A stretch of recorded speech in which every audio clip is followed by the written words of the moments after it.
Cordial saludo mis hermanos, cordial saludo mis amigos. Por la gracia del Señor Jesucristo, tenemos de nuevo la oportunidad de estudiar la hermosa, la poderosa, la siempre confiable palabra de Dios. Y vamos a continuar nuestro estudio en el Sermón del Monte, capítulo 5, capítulo 6 y capítulo 7 del Evangelio de Mateo.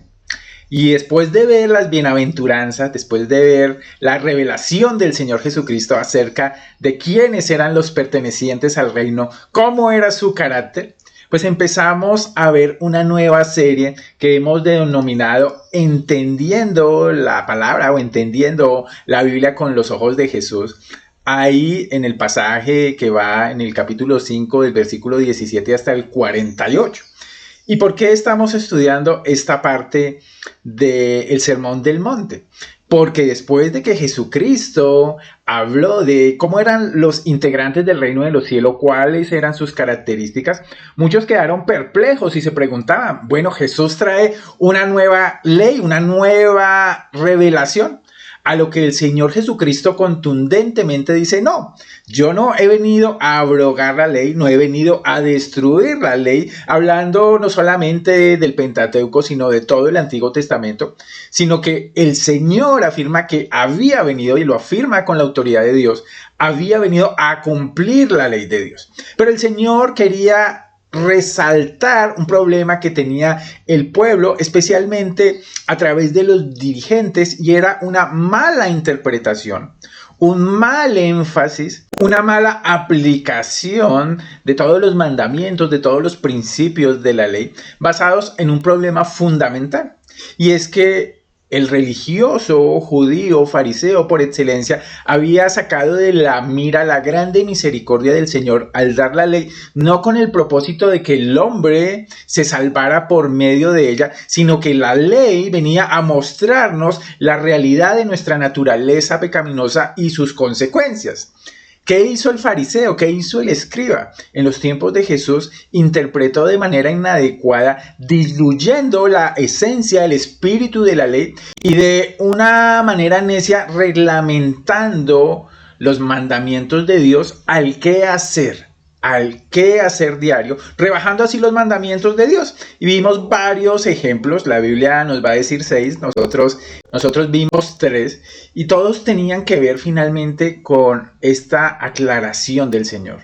Pero yo os digo, en cada uno de estos principios el Señor hablaba del mandamiento en sí mismo, hablaba de la mala interpretación, de la pervertida interpretación farisea o religiosa, y finalmente apuntaba al corazón. Vimos cómo en el versículo 22 el Señor hablaba que cualquiera que se enoje contra su hermano será culpable de juicio, en todo el contexto del homicidio, que no solamente es el homicida el que apunta y dispara un arma o enfila un cuchillo contra su prójimo, sino cualquiera que se enoja contra su hermano, que busca romper la relación con su prójimo, es culpable de un homicidio. De la misma manera, el Señor nos dijo, hablando del adulterio, que se creía simplemente que consistía en tener relaciones sexuales fuera del matrimonio, nos dice que cualquiera que mira a una mujer para codiciarla, ya adulteró, ya en su mente pervirtió la esencia del sagrado don del sexo dado por Dios y adulteró con ella en su corazón. Y terminábamos viendo en la última meditación como el Señor, que repudiaba el divorcio, que odiaba el divorcio, de una alternativa, pero los fariseos habían ido mucho más allá y habían aprovechado esa reglamentación para abusar del mandamiento, que el que repudia a su mujer, a no ser por causa de fornicación, hace que ella adultere, y el que se casa con la repudiada de la misma manera comete adulterio. ¿A dónde nos está apuntando el Señor Jesucristo? No al qué hacer, al cómo puedo yo cumplir la ley, sino más bien al carácter, al ser, que es el espíritu de la ley. Y hoy vamos a continuar con el cuarto ejemplo, y es el que vamos a leer aquí en Mateo 5, 33 al 37. Dice el Señor: además, habéis oído que fue dicho a los antiguos, no perjurarás, sino cumplirás al Señor tus juramentos. Pero yo os digo, no juréis en ninguna manera, ni por el cielo, porque es el trono de Dios, ni por la tierra, porque es el estrado de sus pies, ni por Jerusalén, porque es la ciudad del gran rey. Ni por tu cabeza jurarás, porque no puedes hacer blanco o negro un solo cabello. Versículo 37. Pero sea vuestro hablar, sí, sí, no, no, porque lo que es más de esto, del mal procede. Mis hermanos, que el Señor nos guíe y bendiga la santa palabra que acabamos de leer, teniendo en cuenta que la palabra de hoy es para cada uno de nosotros. Y aquí ya nos plantea de antemano un tema supremamente actual, y es la falta de credibilidad, que no ha sido un problema de los tiempos modernos, ha existido, mis hermanos, desde la caída, y continuamente ha sido una de las características principales, pues, de este sistema mundo, que finalmente está dominado por el enemigo, por Satanás. Y la Biblia afirma de él que él es un mentiroso, que él es el padre de la mentira, dice el Evangelio de Juan 8:44, y no es de sorprender, mis hermanos, que el sistema en el que vivimos, que en el sistema en que nacimos, que el sistema en que hemos sido criados, está caracterizado por la mentira. Y creo que eso todos lo entendemos bien, debido, a que los hombres nacemos en pecado. De alguna manera, la Biblia afirma que todos nacemos mentirosos. Todos nacemos mentirosos. Es una tendencia natural de la carne, mis hermanos, la mentira, la falta de fidelidad en lo que pensamos y en lo que decimos. Y en este capítulo, como lo hemos venido viendo, el Señor lo primero que va a plantear es el mandamiento en sí mismo y la claridad del mandamiento que ellos, de alguna manera, los fariseos, los escribas, los religiosos, citaban continuamente. Y es lo que vamos a ver en el versículo número 33, antes de entrar plenamente a el espíritu de la ley, la verdadera esencia de la ley que nos va a decir el Señor Jesucristo. Fíjate lo que dice el versículo número 33, leámoslo de nuevo. Además habéis oído que fue dicho a los antiguos, no perjurarás, sino cumplirás al Señor tus juramentos. Lo que está haciendo el Señor Jesús es citar la enseñanza tradicional que, legítimamente estaba basada en la palabra de Dios, en el Pentateuco, en los libros como Levítico, Números, Deuteronomio, acerca de dos palabras que subrayamos ahí, acerca de los juramentos y de el perjurar. Fíjese que esta enseñanza tradicional podía perfectamente apelar a Deuteronomio 6:13. A Jehová tu Dios temerás y a él solo servirás y por su nombre jurarás.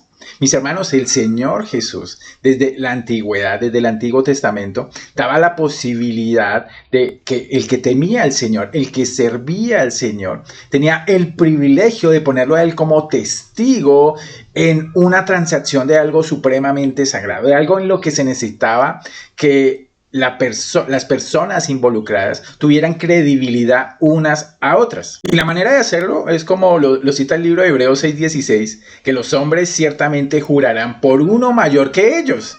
Y para ellos el fin de toda controversia es el juramento para confirmación, dice Hebreos 6:16. Y por eso Dios provee para hacer juramentos por su nombre a muchos santos del Antiguo Testamento, antes y después de la entrega de la ley. Recuerde, por ejemplo, a Abraham y sus promesas al rey de Sodoma. El mismo Abraham hizo que su siervo jurara por Jehová de que él buscaría una esposa para Isaac y que esa esposa no sería tomada entre los paganos cananeos que rodeaban la tierra donde estaba Abraham en esos momentos, la tierra de Mesopotamia.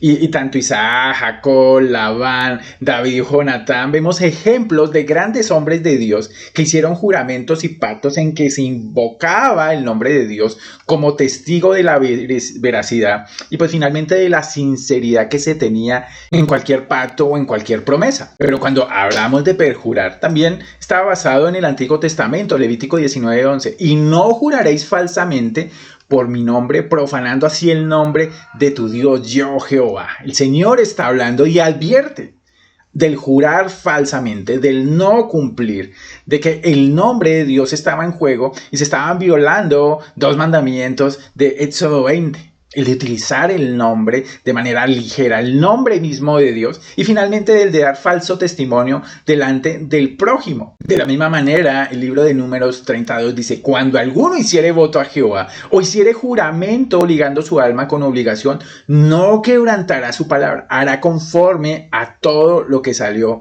de su boca. Y mis hermanos, tanto Jesús como su auditorio en ese momento estaban de acuerdo en lo que decía el Señor acerca de este mandamiento. Era un asunto muy delicado jurar poniendo como testigo al Señor poderoso. Y mucho más delicado y grave era no cumplir ese juramento que se había hecho en nombre del Señor, profanando así, pisoteando de alguna manera el nombre del Señor. Y aún en el tiempo del Señor Jesucristo, mis hermanos, era una práctica válida. El Señor Jesús, cada vez que nos dice de cierto os digo, está enfatizando y resaltando que algo es sumamente verdadero. Aunque reconocemos y sabemos que el Señor no mentía en ninguna manera. Aún en el tiempo de la iglesia primitiva, Pablo hizo juramentos en el nombre del Señor. Entonces, lo que nos quiere enfatizar aquí primeramente el Señor es la realidad de la veracidad, poniendo como testigo el nombre del Señor Jesucristo y la posibilidad, aunque nosotros como creyentes tenemos de hacerlo. Fíjese que aquí en el primer versículo de Deuteronomio 6:13, el jurar va de la mano con dos cosas, con temer al Señor y con servir al Señor. Y es por eso que el Señor Jesucristo va a indagar sobre qué práctica estaban haciendo los religiosos, que de alguna manera estaba profanando, estaba pisoteando el nombre de Dios. Y es lo que vamos a ver en el versículo 34 en adelante. Y entonces el Señor quiere aquí resaltar el problema que ellos tenían con los juramentos. Y lo va a aclarar diciéndoles, pero yo os digo. Y dice el Señor, no juréis en ninguna manera. Y aquí tenemos que aclarar, mis hermanos, porque ha sido este versículo sacado del contexto histórico y gramatical en que está, para afirmar que el Señor prohibió jurar. Y aún muchos, aún en el estrado de un juez, se negaron a jurar, decir toda la verdad, porque pensaban que en base a este texto la Biblia señalaba como impropio, como pecado en sí mismo, jurar. Pero no es lo que está diciendo el texto, porque la afirmación de Jesús obedece al contexto, pues, del sistema farisaico en el cual estamos estudiando en este momento. Los fariseos, los religiosos, buscaban una fórmula finalmente que permitieran cumplir la palabra, el compromiso, la promesa, sin incurrir en perjurio. Ellos simplemente estaban pensando en no cometer el pecado de perjurio. Y hacían, llamémoslo así, una jugadita a la ley. Ellos enseñaban que no se producía perjurio si no se mencionaba expresamente el nombre de Dios. Si el perjurio era incumplir un juramento que se había hecho en nombre de Dios, pues simplemente no había pecado si no se hacía en el nombre del Señor. Y eso basado pues en un literalismo extremo con que ellos interpretaban, con que ellos entendían la palabra de Dios y finalmente pues la aplicaban según su propio criterio. Y decían, bueno, yo si incumplo un compromiso no he perjurado porque nunca he jurado por Dios. Tal vez he jurado por la tierra, tal vez he jurado por la ciudad de Jerusalén, tal vez he jurado por mi propia cabeza, mi propia vida, por mi madre, bueno, por cualquier cosa de la creación, excepto por Dios. Entonces no tenía problema. Y se prestaba a eso simplemente para que el religioso, la persona que juraba pensando tal vez no voy a cumplir este juramento, no tuviera problema de sentirse de alguna manera cargado porque no lo había hecho delante de Dios. Y lo que está explicando aquí el Señor, bueno, es que realmente siempre que alguien jura, siempre que alguien que dice ser de Dios, que dice amar a Dios, no puede sacar esa excusa. Dice el Señor, bueno, cuando tú juras por la tierra, acuérdate que la tierra es el estrado de los pies del Señor. Si tú juras por Jerusalén, acuérdate que es la ciudad del gran rey. Si tú juras por tu cabeza, date cuenta que tú no puedes cambiar absolutamente nada, que el que domina todo, que el que hace todas las cosas, que el que está sobre todos es Dios, que finalmente Dios es el que te mira, Dios es el que está al tanto de todo lo que hay en tu cabeza y finalmente ve las intenciones, las motivaciones, todo lo que hay dentro del propio corazón del hombre. Entonces les está diciendo el Señor, mire, no juren en ninguna manera errónea, no está prohibiendo los juramentos, no está prohibiendo en ciertas ocasiones, cuando lo amerita la situación, jurar por el nombre de Dios, sino no tengan esto simplemente como un juego, les está diciendo. No menosprecien el mandamiento, el nombre del Señor, para permitir que su propio corazón, simplemente invalidando o reglamentando a tu propia conveniencia lo que el Señor hace, simplemente nos deja ver que lo importante para el Señor no solamente es lo que se hace. Lo importante para el Señor es cómo se hace, y aún más importante para el Señor es el ser, la persona, el carácter del judío en el contexto histórico en que estamos estudiando, pero ahora en nuestro propio contexto, el carácter del cristiano. Por eso el Señor va a llegar a una conclusión sumamente clara para nosotros. Y finalmente es el alma del mensaje que el Señor nos quiere transmitir a nosotros hoy y que quería transmitirle a los judíos en su tiempo. Lo tenemos en el versículo número 37, donde el Señor dice: pero sea vuestro hablar sí, sí, no, no, porque lo que es más de esto, de mal procede. Y el Señor Jesucristo, fíjate que enfatiza el origen de la mentira, que de mal procede. Mis hermanos, Satanás es el padre de las mentiras. Finalmente, él es el primer mentiroso que vemos reconocido en la palabra de Dios. Allí en el jardín del Edén mintió a Eva. Él plantó la semilla de duda en la mente de la primera mujer con una pregunta: ¿con qué Dios os ha dicho? Y él contradice directamente la palabra revelada de Dios, diciéndole: Dios no te está diciendo la verdad, Dios te está engañando. Él dice: no moriréis, cuando Dios dijo que la consecuencia de su desobediencia sería la muerte. Fíjate que con esa mentira Satanás conduce a Eva a la muerte. Finalmente Adán lo sigue, y así lo ha hecho en un sentido con todos. Y continúa Satanás usando como su arma principal contra los hijos de Dios la mentira, el engaño, para separar a las personas de su Padre Celestial. La mentira de que no hay Dios, de que no le importas a Dios, de que no se puede confiar en la Biblia, de que tus obras son las que te llevarán al cielo. Mis hermanos, es Satanás, otra vez, disfrazándose como ángel de luz, dice Pablo a los Corintios, de modo que lo que dice y hace suene bien, parezca bonito, razonable. Sin embargo, esto es solo una falsa apariencia, es un engaño.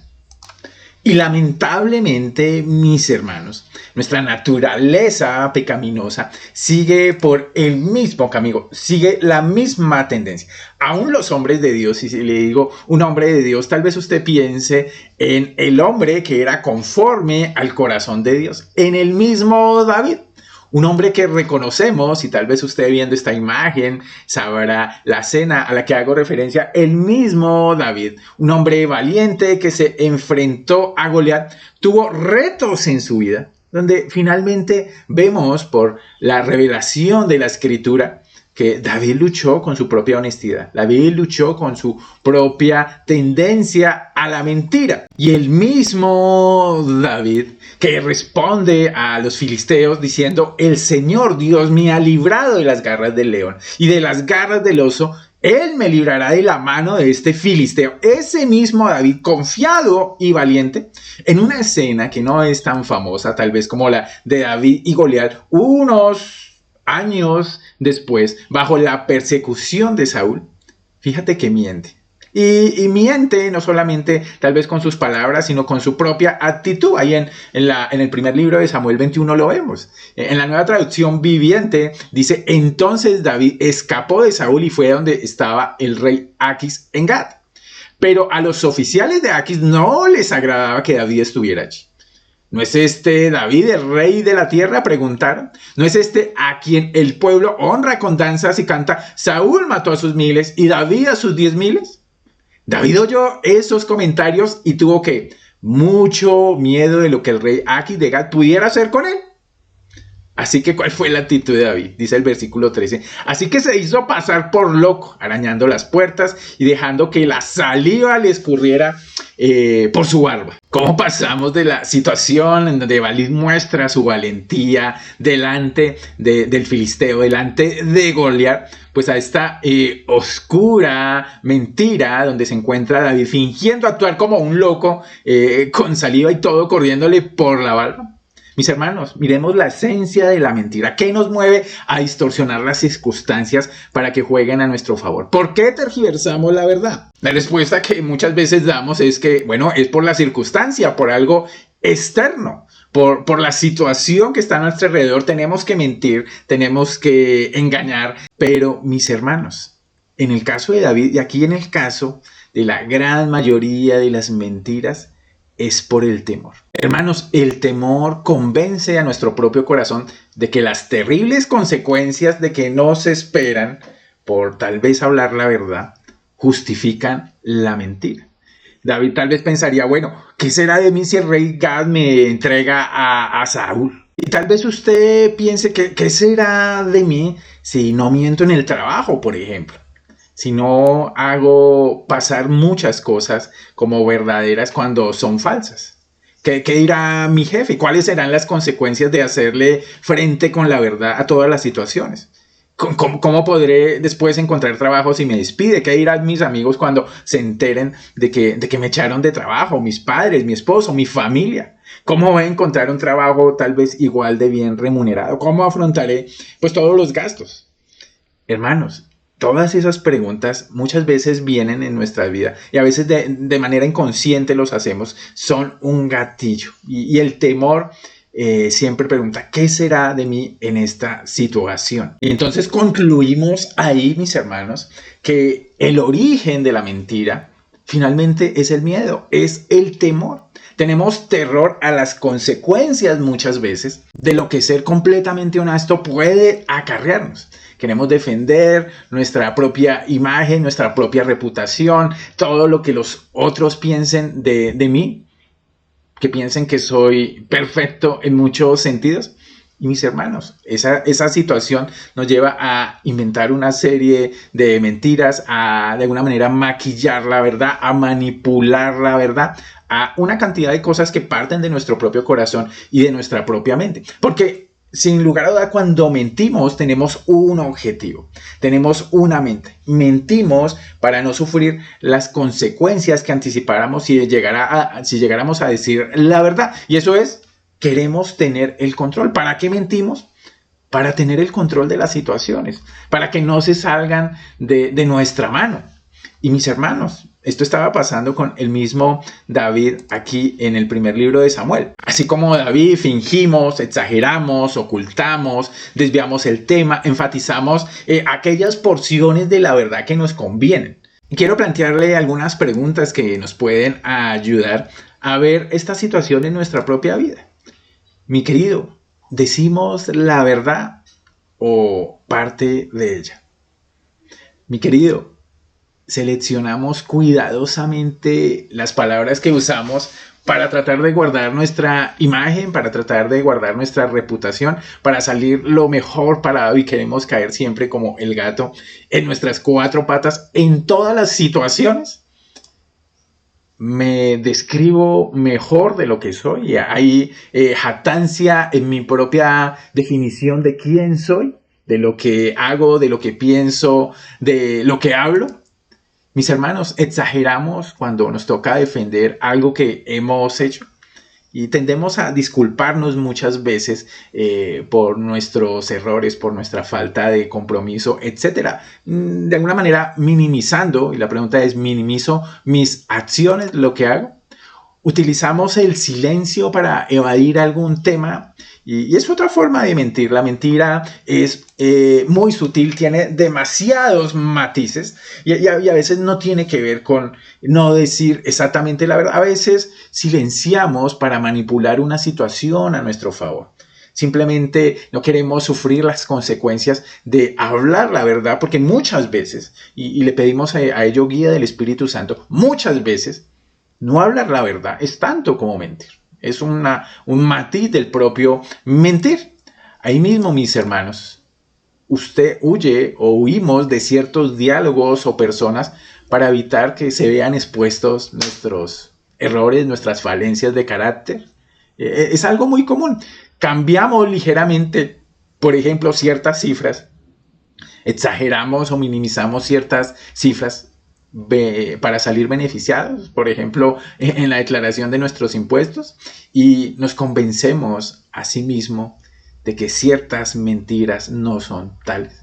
Mis hermanos, es un reto para cada uno de nosotros ver el mandamiento de Dios. Y pensando en que la causa finalmente de la deshonestidad, de la mentira, es el miedo. De que la meta a la que llegamos cuando mentimos es controlar las situaciones. La solución tiene que ver con la fe, mis hermanos. Cuando contrastamos la escena de David con Goliat, con la escena de David frente al rey Aquis, nos damos cuenta que David tenía muy claro que contra Goliat el Señor estaba en control. Tenía confianza en el Señor, aunque todas las circunstancias alrededor pues parecieran adversas. ¿Por qué finge el rey David ante el rey Gad? Porque se le olvidó quién era Dios, porque se le olvidó quién era el que lo estaba protegiendo. No había dejado de creer en Dios, había dejado de creerle a Dios. Y él conocía la verdad, pero no disfrutaba finalmente la verdad. Mis hermanos, la valentía es un resultado de confiar. Igual que decir la verdad es un resultado de confiar en que en medio de cualquier circunstancia, mis hermanos, el Señor es glorificado y el Señor que nos guarda, que nos protege, es glorificado cuando hablamos la verdad. Y es lo que anhelamos, que nuestra creencia finalmente se vuelva en confianza en cada una de las situaciones en que estamos inmersos. Y podamos llegar a decir como David en el Salmo 34:4, busqué al Señor y Él me respondió y finalmente me libró de todos mis temores. De modo que es la confianza en el Señor la que nos permite renovar la mente y seguir la directriz del Señor Jesucristo acá en Mateo. Que nuestro sí sea un sí y que nuestro no sea un no. Porque finalmente toda la vida del creyente está delante del Señor. Mis hermanos, Dios se toma tan en serio la mentira como el adulterio. Dios se toma tan en serio la mentira como el homicidio. Dios se toma tan en serio en la mentira como cualquier pecado que afrenta la santidad del Señor y finalmente produce consecuencias. Todos los ejemplos del mismo David, el del mismo Jacob, de personas que engañaron a otros, de personas que trataron de engañar a otros, que dieron falso testimonio, que manipularon situaciones, fue que eso se les devolvió. Fueron traicionados, fueron engañados en muchas maneras, sufrieron las consecuencias de su propia mentira. Y la realidad, mis hermanos, es que muchos podemos tener la tendencia de pensar en nuestra vida como de varios compartimientos, y aquí está lo espiritual, aquí está lo secular, aquí están otras áreas de mi vida, pero delante del Señor, cada uno de nosotros, como su hijo, es un siervo de tiempo completo, 24 horas al día, 7 días a la semana. Cada uno de nosotros tiene en su boca un arma de bendición, pero también un arma de maldición, como dice Santiago. Y el mismo Santiago dice que si alguien puede controlar su boca, y eso tiene que ver con la mente, tiene que ver con el corazón, pues controlará las áreas de su vida, sea la que sea, cualquier área de su vida. Y a pesar de que como David o como Jacob o como todos estos ejemplos de la vida de personas que mintieron, recibieron en sí mismos las consecuencias de su mentira, fueron engañados, se distorsionaron la verdad, fueron traicionados. Mis hermanos, hay una gran lección en estas historias y es que Dios continúa bendiciendo y amando por gracia y siendo fiel en todo lo que hace. Mis hermanos, esto nos debe impresionar porque finalmente Dios no se aleja y en Cristo permanecemos cerca del Señor. ¿Cuál sería el atributo que más define a Dios? Mis hermanos, el atributo que tal vez lo identifica más plenamente, que sobresale por encima de otro y por el cual quiere ser recordado, tiene que ver con su fidelidad. El Señor le dice a Moisés, yo soy el que soy, yo soy el que soy. Literalmente es, yo soy un Dios que cumplo su pacto. Este es mi nombre para siempre y con él se hará memoria de mí de generación en generación. Ahí en el libro de Éxodo 3, 14 y 15. Quiero que me recuerden de esta forma. Yo soy un Dios que siempre cumple sus promesas. Siempre. Y mis hermanos, es el ejemplo de Cristo para nosotros. El Señor comenzó la buena obra en nosotros. Él la perfeccionará porque distinto a ti o distinto a mí, el Señor no miente. Y aquí Pablo nos dice en el libro de Efesios, y para terminar, nos dicen que en cuanto a la pasada manera de vivir, despójense del viejo hombre que está viciado conforme a los deseos engañosos y renovaos en el espíritu de vuestra mente. La lucha está finalmente en la mente, en la confianza que tenemos, en la fe que hemos depositado en el Señor Jesucristo. Dice el versículo 24, y vestidos del nuevo hombre, creado según Dios en la justicia y santidad de la verdad. Y el primer ejemplo que usa Pablo es, por lo cual, desechando la mentira, hable verdad cada uno con su prójimo. ¿Quién se comprometerá a algo si primero dice el Señor, no mira los requerimientos de ese compromiso? ¿Quién irá a la guerra si tiene 10,000 cuando el enemigo tiene 20,000? ¿Quién edificará una casa si primero no se sienta y asume los costos? Finalmente se trata, mis hermanos, de la capacidad de añadir a nuestra fe virtud, a nuestra virtud conocimiento, a nuestro conocimiento, cada una de las cualidades que nos llevan a la templanza, a tener una mente renovada, enfocada en el propósito del Señor en nuestra propia vida. Y así que las palabras de nuestra boca, sean un sí o sean un no, sean un compromiso delante del Señor, ni siquiera delante de los hombres, sino delante del Señor. Ya sea el compromiso matrimonial, el compromiso ministerial, el compromiso familiar, cada una de las áreas de nuestra vida está regida porque cada uno de nosotros está delante del Señor hablando lo que es verdad, desechando la mentira, hablando la verdad a nuestro prójimo porque somos miembros los unos de los otros. Hermanos, que el Señor, que es misericordioso, que ha dado a su Hijo Jesucristo para llevarnos a esta nueva esfera de la verdad. Y si usted tal vez no conoce al Señor Jesucristo, la Biblia dice que sus pecados son muchos, que no hay nada que usted pueda hacer para limpiar sus pecados, pero el que el Señor ha provisto a su Hijo Jesucristo, que murió en una cruz recibiendo el castigo, llevando sus pecados y mis pecados, para que fueran limpiados allí. ¿Qué le dice el Señor? Cree en el Señor Jesucristo. Cree en el Señor Jesucristo. Cree en su obra perfecta y tus pecados serán perdonados y serás reconciliado con Dios y empezarás un camino que tiene una característica que hemos mirado hoy, un camino de verdad. El Señor nos dijo que nos haría libres a través de la verdad, de la realidad. Y eso es lo que encontramos en su palabra y que hemos meditado en este tiempo. Mis queridos hermanos, que podamos seguir viendo la Biblia, entendiendo la Biblia con los ojos del Señor Jesús. Esa es nuestra oración. Un abrazo para cada uno de ustedes. El Señor los continúe bendiciendo. Chao.